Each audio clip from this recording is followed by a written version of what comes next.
Halo Sobat Mesra, kembali lagi bersama saya Salmon di Ngobrol Mesra. Nah, kali ini saya akan berbagi informasi yang menarik seputar dunia motor dan bincang-bincang seru lainnya. Untuk itu, pantengin terus video ini hingga selesai dan jangan lupa like, comment, and subscribe. Nah, untuk informasi yang pertama itu datang dari Yamaha. Nah, beritanya itu adalah mengenai sepeda yang harganya lebih mahal daripada motor Yamaha NMAX. Sepeda apa nih ya? Nah, ternyata Yamaha di Amerika Serikat itu membuat sepeda listrik dengan nama Yamaha Civante. Sepeda ini ternyata dibekali motor Yamaha PW Series SE. Sepeda tapi ada motornya. Cukup menarik juga ini sepeda listriknya. Dan ternyata sepeda ini cukup canggih karena banyak fitur-fiturnya seperti sensor torsi, kecepatan, dan irama engkol. Ternyata sepeda ini bisa menyemburkan torsi 70 Nm pada 110 rpm. Lumayan menarik juga ya. Nah, apa yang membuat sepeda ini spesial? Ternyata sepeda listrik ini menggunakan drivetrain 10 kecepatan, rantai ganda, rem cakram hidrolik, shifter Shimano STI. Dan dari tampangnya, sepeda khas off-road bike ini dilengkapi dengan drop bar. Kamu mau tahu harganya berapa? Harganya adalah 49,6 juta rupiah. Dan kalau didolarkan itu harganya 3.399 dolar Amerika. Cukup mahal juga ya. Tapi ya bagi kaum mendang-mending sepertinya nggak cocok membeli sepeda ini. Nah, berikut tadi informasi dari Ngobrol Mesra. Kali ini kita akan berbincang-bincang dengan anak sepeda di Medan. Siapa dia? Tetap tonton video ini hingga selesai.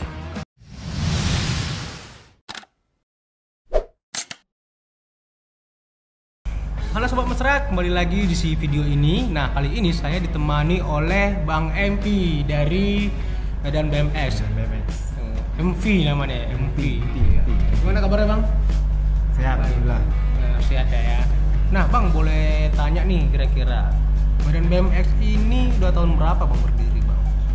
Kalau BMX di Medan ini sebenarnya udah ada lama gitu kan. Cuman komunitas yang namanya Medan BMX ini baru 2010 sih. Baru 2010? Iya, 2010 sebenarnya udah lama, tapi kenapa Bang ini bilang baru ya? Baru, karena BMX ada di kota Medan ini udah lama banget. Oh, udah lama sekali dari ya? tahun 80-an tuh udah ada komunitas Medan BMX di Medan. Terus kalau Medan BMX ini dia komunitasnya bagaimana?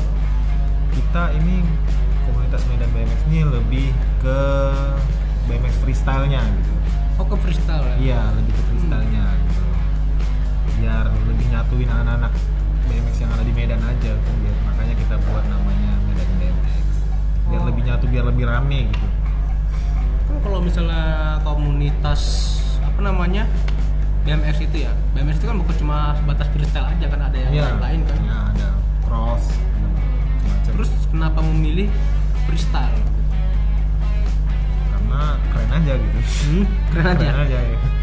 Apa ya? Ada skillnya gitu kan, keren kan. Kalau dilihat kan enak gitu dilihat. Freestyle menantang gitu kan. Freestyle itu menantang gitu ya? Iya, keren lah, keren. Udah berapa member sekarang Bang? Kalau member kita ada sekitar 50 orang, kayaknya ada lah 50 orang. Tapi yang aktif paling 30. Oh gitu, berarti ini Medan BMX ini udah tergolong ini ya, eksis lah ya. Eksis. Nah, eksistensinya itu dengan mengikuti berbagai kompetisi-kompetisi. Terus kita juga buat event juga, kita ada juga buat event, bukan cuma kita mengikuti kompetisi. Ibaratnya, nah kompetisi yang paling bergengsi yang pernah abang ikuti itu kompetisi apa? Yang pernah kami ikutin, kami ya, bukan saya yang ikutin ya. Oh iya, Medan BMX-nya, bukan kamu, bukan sendiri ya. Oke, rider kita itu ada yang sudah sampai kompetisi di Prancis ya, di Montpellier, buatan Montpellier itu Prancis. Itu ada namanya Teja. Itu dia krunya Medan BMX. Dia udah sampai ke Prancis, ke Cina, Malaysia, sama ke Jepang kalau nggak salah. Oh, sampai ke Jepang juga? Iya. Ternyata dari kota Medan sudah ada yang mewakili Indonesia gitu katanya. Iya, benar. Mewakili Indonesia ke luar negeri. Ternyata anak Medan tuh keren-keren bos. Keren lah. Keren-keren gitu. Nah ibaratnya udah kompetisi ke luar negeri gitu ya. Di nasional sendiri gitu. Sering jadi juara nggak? Kalau di nasional kita megang bos. Wis. Kalau di Indonesia ya. Tapi kalau di luar negeri ya kita masih kalah sih. Maksudnya sarana prasarana kita juga kurang gitu kan. Makanya atlet-atlet kita pun latihannya jadi terbatas kan. Ya beda lah. Di segala bidang pun apapun kita kebanyakan jauh lah sama negara luar gitu kan. Tadi saya dengar ada prasarananya kita kurang gitu. Iya. Nah, kira-kira apa sih yang jadi kendala di Medan? Sarana bagaimana kendalanya gitu? Nah, di Medan ini yang jadi kendala itu sarana untuk bermain BMX ya tentunya gitu kan. Kan kalau di luar negeri itu kan disediakan oleh pemerintah itu sesuai dengan desain seharusnya gitu kan. Dengan standarisasi yang semestinya gitu. Nah, di Medan itu ada, cuman itu tidak memenuhi standar gitu kan. Yang dibangun sama pemerintah itu ada dua kalau nggak salah, cuman dua-duanya itu salah desain saya rasa, karena mungkin Salah desain. Ya karena mungkin pembangunannya itu tidak melibatkan komunitas. Oh, dipikir mereka cuma bangun bentuknya begini, udah begini aja bener. bentuknya gitu. Padahal itu ada transisi, ada sudut kemiringannya yang harus benar-benar sesuai standar gitu kan. Kalau enggak kan bahaya untuk si atletnya. Oh, begitu. Jadi dengan ibaratnya ketidakcocokan arenanya, kira-kira solusi dari orang Abang bagaimana? Ya selama ini sih kami tuh jarang ya main di situ yang dibuat sama pemerintah tadi itu, kami jarang main di situ. Kami punya ini dia di lapangan Merdeka Medan ya. Ya ada lapangan Merdeka, ada satu lagi mana lupa, di stadion dekat Stadion Teladan kalau nggak salah. Oh iya. Nah, jadi mensiasatinya itu kami punya alat sendiri gitu, punya pribadi. Kami numpang di mana-mana, letaknya di mana-mana gitu kan, kami main. Itu bikin sendiri ya? Bikin sendiri. Dengan standar yang pas ya, lah. pas, yang pas. Kira-kira kalau begini dilihat nggak sama mereka itu? Ya mudah-mudahan mereka ini subscribe-nya apa YouTube-nya Yang Mesra, biar mereka nonton. Ya harapannya sih kita memberi mereka tempat untuk bersuara juga sih. Makanya jangan lupa di follow. Ya, subscribe. Ditonton Tapi sampai habis. Medan BMX juga punya channel YouTube ya? Punya Medan BMX. Namanya Medan BMX. Medan BMX. Oke, jadi jangan lupa juga follow Medan BMX dan Instagram juga Medan BMX. Ya. Tapi itu kita masih belum opening ya, masih belum closing ya Bang, masih panjang kita.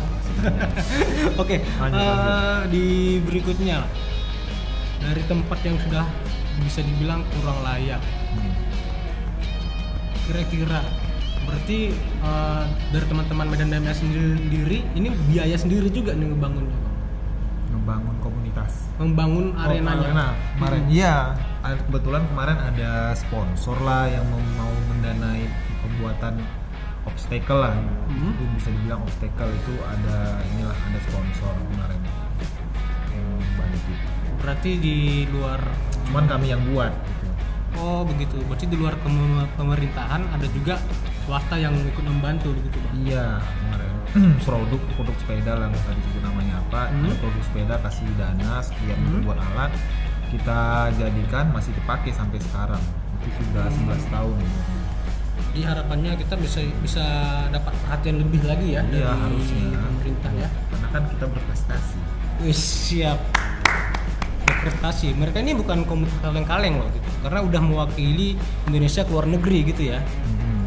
Nah, artinya sekarang kemarin di SEA Games ya, itu freestyle udah menjadi salah satu cabang olahraga terbaru ya. Iya, sudah menjadi olahraga prestasi lah.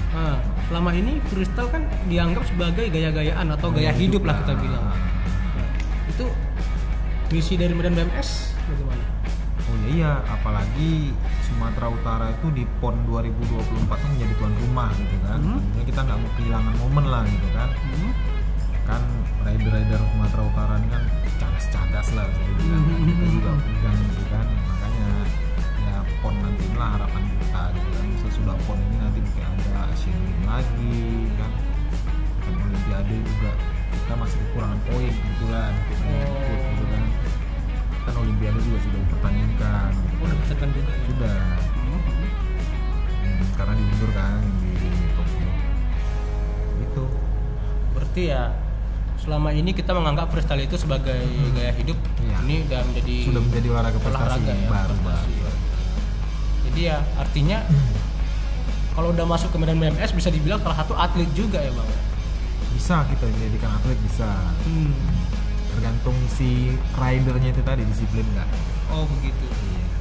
Tapi bisa dibilang medan BMX ini menciptakan atlet juga lah ya. Oh iya. Wajib lah ya.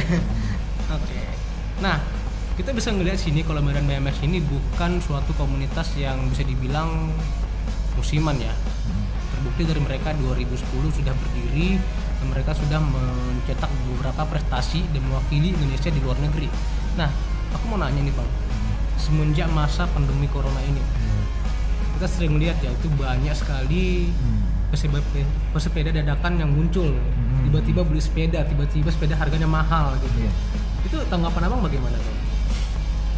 Nggak apa-apa sih sebenarnya, malah lebih bagus lah gitu kan. Maksudnya kan semakin banyak orang yang peduli akan kesehatan gitu kan. Oke lah, kami mengesampingkan ego kami gitu kan, yang dulunya tuh dihina-hina tuh kan, sering dicemooh kan, wah main BMX tuh apaan gitu kan, anak kecil main sepeda gitu kan. Nah sekarang tuh yang cemooh tuh main sepeda gitu kan. Semua orang tuh main sepeda, pejabat main sepeda. Ya udah gitu kan, ya udah nggak apa-apa gitu kan, malah lebih bagus. Apalagi semakin rame toh dari sekian banyak itu, mudah-mudahan nanti ada yang menemukan jati diri dia di sepeda gitu. Wah ternyata enak juga main sepeda gitu kan. Dari sekian banyak gitu kan, ya kita doakan aja lah yang bagus kan, sehat juga kan main sepeda. Sebenarnya sepeda ini sehat sih, tapi ya banyak orang ngomentari, alah sepeda musiman. Ya bodo amat lah gitu. Nggak usah ditanggepin, penting sehat gitu kan. Ya kita selalu memandang positifnya aja. Positifnya itu kan sehat. Terserah lah mau dia bilang musiman, penting dia udah coba hidup sehat. Ya kita harapkan sepeda ini bisa tetap berlanjut sampai seterusnya. Nggak cuma gara-gara corona ini aja iya, gitu ya. Karena kan menjaga polusi juga kan, biar kayak di luar negeri kota kita yang bersih gitu kan. Nah tapi kan kalau bicara bersepeda ini banyak orang yang disesalkan karena terlalu banyak makan jalan lah di jalan ini. Nah, dan robot lampu merah lah, bagaimana itu bang? Apa yang mau sampaikan ke mereka? Iya sih, memang semua itu ada aturannya sih pak. Gitu kan, ya main sepeda, cuman ya harus tahu aturan lah. Semua ada aturannya sih. Ya main BMX juga gitu, nggak selamanya benar kok. Kita di jalan kadang unggar-unggaran, cuman kita tetap tahu aturan. Aturannya. Maksudnya ya kayak melanggar lampu merah tuh enggak, kita nggak melanggar lampu merah, kita nggak nutupin jalan, kita satu baris gitu kan, paling dua baris itu, nggak sampai tutup jalan gitu ya. Ada lah beberapa peraturan naik sepeda itu ada aturannya, bukan nggak ada aturan. Kalau kilap ya pasti pernah kilap lah, saya juga pernah kilap kok ya. Tapi ya sebisa mungkin jangan terlalu sering ya kilapnya. Iya, ya. Enak juga nih kalau terlalu sering kilapnya. Habit namanya, kebiasaan. Oke. Nah tadi kan kita bicaranya pesepeda musiman. Artinya kalau musiman ada yang namanya vakum ke depannya. Dari Medan BMX sendiri, ini bagaimana untuk tetap menjaga eksistensi komunitas ini? Nah kalau Medan BMX ini dari awal kita ngebentuk tuh ada beberapa teman seangkatan aku main sepeda itu udah kayak keluarga sih kami bentuknya gitu kan. Ngumpul harus bareng, nggak cuma di sepeda BMX gitu kan, di kehidupan sehari-hari juga kita nongkrong gitu kan. Walaupun kita punya teman yang lain atau aktivitas yang lain di luar sana, tetap kembalinya ke BMX gitu kan. Karena hobi itu lebih menyatukan kami gitu kan. Jadi kompak terus, juga kayak keluarga gitu jadinya. Ada event di sana sini, kami datang rame-rame gitu. Terus kita juga buat event untuk memacu semangat adik-adik kita ini lah gitu kan, main BMX. Nah berarti untuk menjaga eksistensi, boleh tanya nggak sih? Ada nggak sih kru dari Medan BMX ini yang hidup dari bersepeda? Atau sudah bisa nggak hidup dari bersepeda?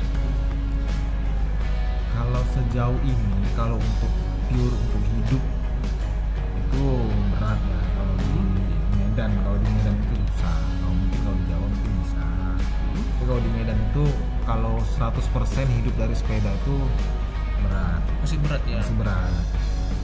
Mungkin kira-kira boleh tahu dong, beratnya kira-kira karena apa? Apa karena belum terus-terusan sekali atau bagaimana? Nah itu karena kan balik lagi nih peran pemerintah juga kan lebih memperhatikan sarana prasarana. Kalau sarana prasarana itu ada, pasti bakalan sering ada event. Kalau event udah ada, itu sponsor pasti datang. Nah kalau sponsor udah datang kan ada, kan menguntungkan juga untuk si atlet tadi gitu kan. Ada sponsor, ada kegiatan, ada event gitu kan. Tadi. Tapi di Medan masih sepertinya Nah itu tadi kurang perhatian. tempat latihan kan nggak ada. Nah, kalau tempat latihan yang saya bilang tadi kan kalau banyak tempat latihan pasti kan banyak atlet. Kalau udah banyak atlet banyak event. Kalau udah banyak event pasti ada sponsor. agak berat ya untuk bertahan hidup dari Medan BMX ya. Tapi udah ada bukti ya di luar Medan ini bisa hidup dengan Bisa Medan, ada dari banyak, BMX ya. banyak. Tapi kalau di Medan sendiri susah. Kami aja cari-cari nasi apalah pinggir jalan tuh putih-putih nasi busuk tuh. Jangan Bang, ini Medan BMX atau pengemis Bang? sekalian. Kok nggak segitu Bang ya? Oke Bang, intermezzo dikit. Di komunitas Medan BMX, sepeda yang paling mahal harganya berapa? Di komunitas kami di Iya. BMX itu ada hampir, kalau BMX sih mahalnya semahal-mahalnya sepeda BMX itu nggak lebih dari 50 juta. Nggak lebih dari 50 juta? Iya, semahal itu udah paling mahal tuh. Udah head on banget ya? Udah hedon banget tuh. Hmm. Tapi kalau di komunitas kami itu ada yang harga sepeda 30 ada. Itu yang paling mahal tuh yang punya cuma 2 orang, 2-3 orang lah cuma. Itu dibanting-banting sepedanya mahal gitu? Iya. ya namanya juga Iya, freestyle khusus kan, ya. freestyle ya dibanting lah. Kalau mundang-munding nggak berlaku di sini ya? Kalau cuma dipajang-pajang, mending beli yang murah gitu kan. Ini murah lah. Itu bukan BMX. Oh, itu bukan BMX. Oke. Kira-kira kalau paling mahal partnya biasanya di mana? Paling mahal ya? Part apa yang paling mahal? Paling mahal itu sebenarnya tergantung bahan jenis sih. Dia kayak sama sih kalau MTB itu ya MTB sepeda gunung gitu ya. Itu kan sampai ada yang di atas 100 juta gitu. Iya, kan. banyak-banyak. Kayak sepeda Brompton, sepeda lipat gitu kan 100 juta. Iya, sepeda Brompton. Aku juga nggak ngerti malah di mana ya. mungkin yang hobi Brompton itu ngerti gitu kan. Ya mungkin mahal karena impor Bang. Mungkin juga gitu CBU. Kalau completely build up ya. Nah, BMX juga impor. Oh iya, gitu kan? impor ya. Dari Iya. Amerika juga gitu. Itu harganya nggak lebih lah di atas 50 juta gitu kalau semahal-mahalnya ya. Mahalnya itu di shockbreaker. Dari bahan sama merek lah paling, sama desain sih sebenarnya. Oh, desain. Teknologinya lah. Kan yang buat mahal teknologinya.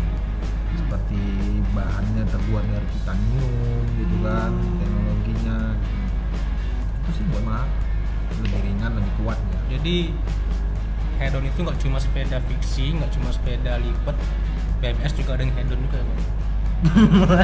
Tapi ya anak BMX mah bukan head onan ya kayaknya ya. Head on kita, penting punya BMX sudah. Yang penting punya BMX sudah. Punya BMX punya nyali gitu. Terus jadi punya attitude lah. punya nyali, punya attitude. Itu kalau harga sepeda yang 500.000 pun jadi boleh gabung sama Boleh kita lah ya. kok. Boleh. Kebetulan di rumah ada BMX Bang. Ya kan? Itu kira-kira harganya 300.000 gitu. Kalau penjual sama anak BMX bisa laku nggak Bang ya? Laku 500.000 gitu.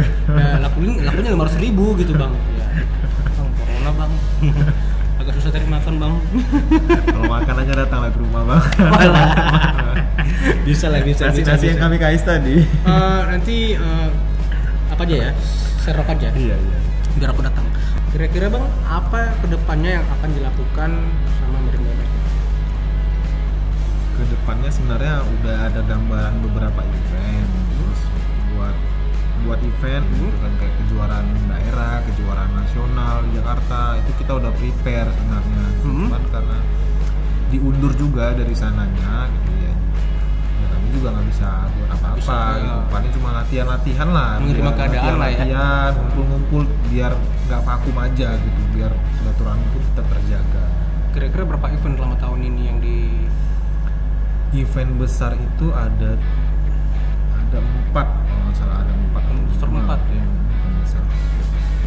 cukup banyak juga sih sebenarnya ya. Iya banyak bang, soalnya itu yang bertaraf internasional itu ada 2.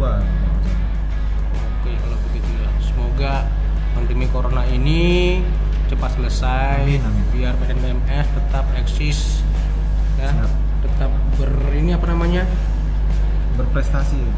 kalau misalnya freestyle gitu ada nama khususnya nggak sih? Gimana? Misalnya kalau ngopi ya ngopi gitu. Ada nama khususnya nggak sih untuk? Nggak ada ya. Oke lah, semoga tetap BMS ini eksis ya, tetap berjaya dengan mengikuti berbagai kompetisi supaya nama Medan ini semakin dikenal di mana, di luar negeri ya.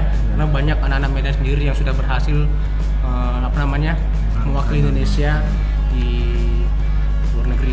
Oke, itu aja bincang-bincang dari kami. Nanti akan ada bincang-bincang berikutnya di video Ngobrol Mesra berikutnya. Oke, sampai jumpa di video berikutnya. Bye.